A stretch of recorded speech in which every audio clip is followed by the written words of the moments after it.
Esse aqui é mais um daqueles vídeos nosso de origem, galera. Aquele tipo de vídeo completaço que vocês já estão acostumados por aqui. Todos os detalhes da criação e da história do Wilson Fisk, que é nada mais, nada menos que o rei do crime. Fala galera, aqui é o Lucas e você está assistindo o Super Over, o nosso canal de cultura pop aqui na internet.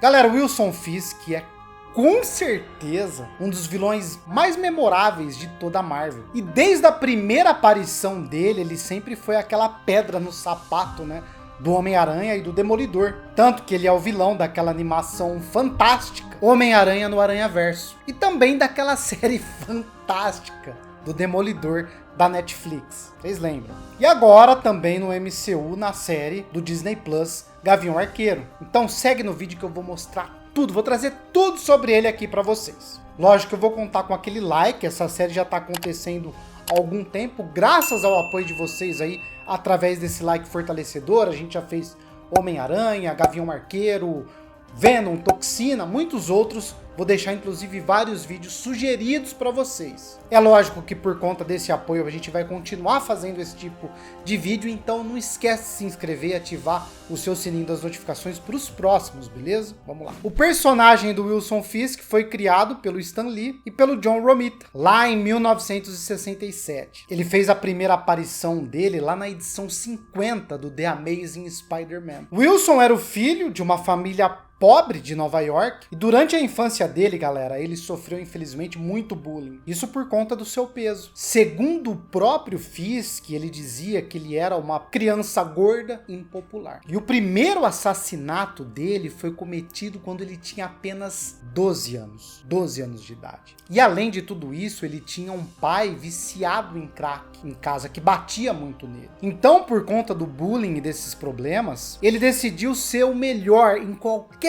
coisa que ele fizesse. Depois disso, ele começou a malhar e também lutar sumô e ler vários livros sobre organização e política. Acabou se tornando um autodidata. Depois de um tempo, o Fisk matou e assumiu o lugar de Dom Rigoletto, que era o chefe de uma gangue na qual ele trabalhava. E graças a todo o conhecimento que ele tinha nessa área de política, ele conseguiu liderar essa gangue com êxito e começou a estabelecer seu império no crime. Inicialmente, os capangas dele começaram a chamar ele de Rei do Crime, nome do qual ele gostou e futuramente ele decidiu adotar esse nome. E para fechar com chave de ouro, galera, ele começou a investir as riquezas dele ilegais em empresas legítimas. Isso para poder, lógico, criar uma fachada e não ser preso por esses crimes que ele cometeu. E assim consolidando de vez o seu nome, o Rei do Crime. Pouco tempo depois de estabelecer essa gangue, ele conheceu a Vanessa. E o rapaz, até o Rei do Crime ele pega o amor. Ele se apaixonou loucamente por ela. Ela também amava ele e os dois logo se casaram e tiveram um filho, o Richard Fisk. E o ponto fraco dele é a Vanessa. Se algum herói ou vilão ameaça ela, ele já fica completamente maluco, pessoal. E faz o que for necessário para a segurança da esposa dele. E o mesmo dá para dizer dela. Só para vocês terem uma noção, quando o Richard ficou adulto e descobriu lá os podres do pai, ele quis lá bancar o herói e acabar com todo o império dele. Mas acreditem, ele foi morto pela Vanessa. Exatamente a própria mãe, que loucura, velho. E ela fez isso para proteger o marido. Mais uma história daquelas que o amor passa dos limites. Como eu já citei para vocês, um dos maiores inimigos do Rei do Crime é lógico que é o Homem-Aranha. Os dois estão brigando, pessoal, desde 1967, por aí. Recentemente começaram a tretar em várias outras mídias, como no jogo do Homem-Aranha, do PlayStation 4, e lá na animação, como eu falei para vocês, do Aranhaverso. Um dos momentos em que a treta deles chegou assim no ápice, isso lá nos quadrinhos, foi quando o Peter descobriu que foi o Rei do Crime o responsável por quase matar naquela época a Tia May. Lá naquele arco que o Peter revela a identidade secreta dele e depois acaba fazendo lá um pacto com o Mephisto. E assim que ele descobriu que o responsável foi o Wilson, ele invadiu a prisão lá onde ele tava e quase matou o Fisk de tanta porrada. A treta foi feia aqui, viu? Só que, pessoal, na minha opinião, assim, a gente sabe, né, que o maior inimigo, na verdade, do Rei do Crime é o Demolidor. Esses dois realmente se odeiam. E como vocês já devem saber, o Matt Murdock, ele é um advogado durante o dia e o vigilante mascarado durante a noite. E lógico, isso faz com que o Demolidor, o Matt, cause problemas aí pro Wilson em dobro, de dia e de noite, velho. Isso porque de dia o foco principal do Matt é tentar derrubar o império do Rei do Crime. Lógico, com a ajuda da justiça, que a gente sabe que não funciona muito bem, né? E de noite ele tenta derrubar sendo o Demolidor. E lógico, como a gente gosta, descendo a porrada em todo mundo. Lógico que tudo isso, obviamente, faz com que o Rei do Crime odeie o Demolidor. Não só o Demolidor, como o advogado, o Matt Murdock. Que na maior parte das histórias, ele não sabe que os dois são ali a mesma pessoa, sacaram? E algo curioso, pessoal, é que o Demolidor e o Homem-Aranha, eles são bem amigos. E ambos sabem ali a identidade secreta um do outro. Inclusive, eles já se uniram em algumas histórias aí pra derrotar o Rei do Crime. Quem sabe um dia a gente possa ver os dois juntos em algum live action, né? Homem-Aranha sem volta pra casa, seria épico. Essa talvez vocês já conheçam. O Wilson, ele possui uma filha adotiva, que é a Echo. Ele adotou essa menina depois de matar o pai dela e prometer que ele iria cuidar dela. Desde criança, pessoal, a Echo foi treinada para se tornar uma grande assassina. Quando ela ficou mais velha, o Wilson mentiu para ela e disse que quem matou o pai dela foi o Demolidor. E por conta disso, ela acabou atacando o Demolidor por várias vezes. Mas depois de várias lutas, o Demolidor conseguiu se explicar e dizer que quem matou o pai dela, na verdade, foi o próprio pai adotivo dela, o Fisk. E lógico, por conta disso, ela foi lá furiosa falar com o Wilson e deu um tiro em cada um dos olhos dele. E ele acabou ficando cego, lógico. E depois disso, ela começou a atuar como heroína à época. E a cegueira do Wilson, galera, não durou muito, porque ele conseguiu ali se regenerar. Isso com a ajuda de uma máquina que ele mandou lá um cientista fazer para ele. O Wilson Fisk não tem nenhum poder, mas a grande massa muscular que ele tem acaba meio que protegendo ele de facadas, tiros de armas pequenas, por exemplo. E a força dele também, galera, é outro destaque. Ele tá praticamente no máximo do que um humano normal pode atingir. Para vocês terem noção, ele consegue, com facilidade até,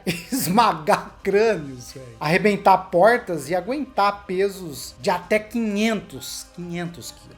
O bicho é brabo, hein? E por mais que ele seja bem grande, pessoal, ele ainda é bastante experiente ali, convenhamos, em artes marciais, por exemplo. Principalmente no judô e no sumô. E lógico, além dessas habilidades físicas, o bicho também é um gênio do crime e do planejamento. Além de tudo, ele é fluente em russo, mandarim, inglês, espanhol, japonês e várias outras línguas. Não é pra qualquer um, não. E a maior fraqueza dele, como eu já falei pra vocês, é o amor e a dedicação que ele tem à esposa. E lógico que isso é uma fraqueza, porque os inimigos dele exploram isso e frequentemente eles ameaçam ela. Curiosidades. Acredite ou não, mas o Wilson Fisk não é gordo. Toda essa massa, esse tamanho, esse volume, na verdade, são músculos que ele adquiriu lá graças ao treinamento intenso, enquanto ele ainda era jovem. A principal inspiração para a criação do Rei do Crime, o personagem, foi lá em 1967, graças ao ator Sidney Greenstreet, que fazia vários filmes de máfia lá em 1940. Certo dia, a Gata Negra passou por alguns experimentos científicos do Wilson Fisk. E lógico, a partir daí então, ela ganhou o poder de dar má sorte às pessoas que ficarem perto dela. É bem parecido com aquilo que as pessoas dizem, né? Aquele mito popular que gato preto dá azar. Galera, eu quero saber de vocês, quais são as expectativas de vocês pro Rei do Crime no MCU? Comenta aqui embaixo pra mim, por favor. Outro aviso importante, confere os outros vídeos que a gente gravou nesse mesmo esquema, nesse mesmo quadro de origens, poderes, fraquezas, enfim, a origem, a história de origem dos personagens. Vou contar com aquele like poderoso mais uma vez, é graças a ele que a gente está continuando e lógico, vou contar com a inscrição maravilhosa, perfeita de vocês. Obrigado por tudo aqui no Super Over, a gente vem tentando fazer o melhor por vocês, beleza? Mas é isso, vou estar ligado nos comentários, hein? Espero vocês lá. Um beijo, um abraço, fui pessoal! Tchau, tchau, até o próximo vídeo.